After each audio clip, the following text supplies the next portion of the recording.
Kabayan, pag nag-abroad ka, sasampalin ka ng hirap ng buhay na akala mo dati pa chill-chill lang. Marirealize mo na yung salitang hindi pinupulot ang pera na dati naririnig mo lang sa mga magulang mo.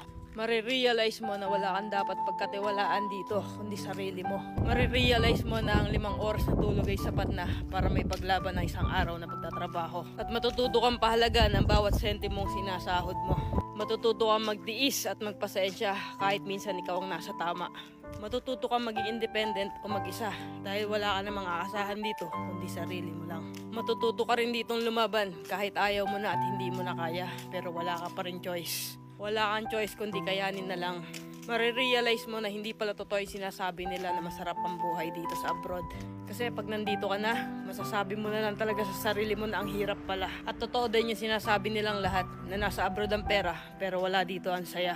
Kaya sa mga nagbabalak mag-abroad dyan, patibayan ng loob dito at bawal ang mahina, bawal ang sumuko.